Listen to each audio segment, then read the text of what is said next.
One of the most frequent debates I get online is the benefits of a heart rate monitor.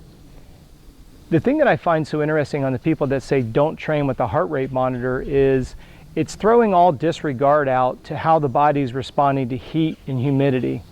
And I want you to think about it. You wouldn't jump in a car and completely ignore the display screens on your dashboard, whether it comes to fuel, temperature, speed.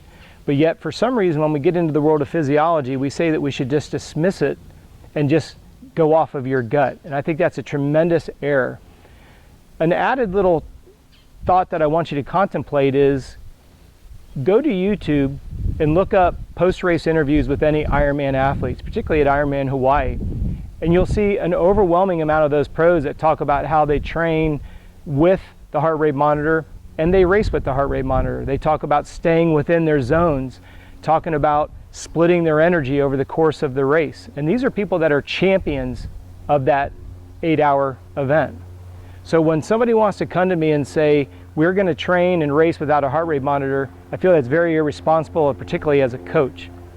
Now let me explain why I have such an adamant opinion about this. First and foremost, let's talk about the benefits of heart rate training. What I find happening with most athletes is I don't have to cattle prod them to do the work. I'm very fortunate. The athletes that I work with and the clients that I work with, they're motivated, they're self-motivated. But what we run into is they have a tendency to go too hard on their easier days. Good dedicated athletes have a tendency to have one gear, and that's push it all the time.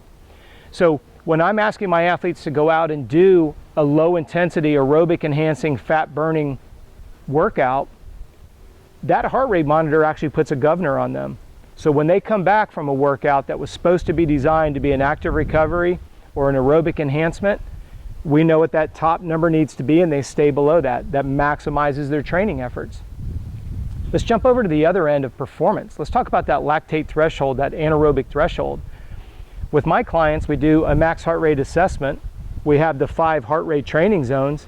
If you find on the race course that you don't have that top end speed, and then you go and you quote unquote do a speed workout to enhance it, if you don't get the heart rate high enough, you're not actually stressing the energy system to eliminate your identified weaknesses. Think about this.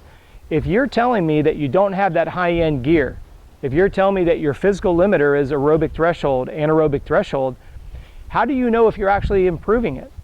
Heart rate monitor, the number tells you whether you're there. Now, before you leave a bunch of nasty comments about heat, humidity, I get all that. But think about it this way.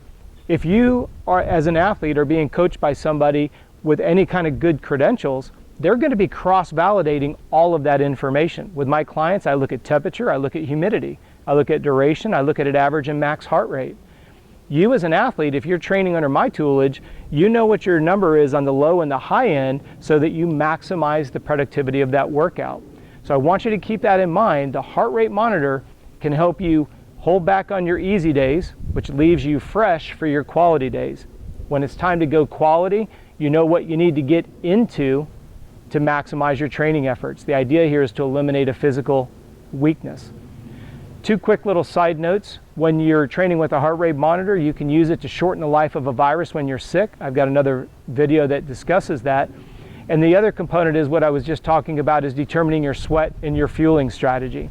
So when you are contemplating whether or not you should be training and racing with a heart rate monitor, I would highly encourage you to start doing so as quickly as possible. If you have any questions, please hit us up at contact@coachrobb.com. If you like the video, please hit the subscribe button and don't forget to turn on your notifications. Thanks for watching.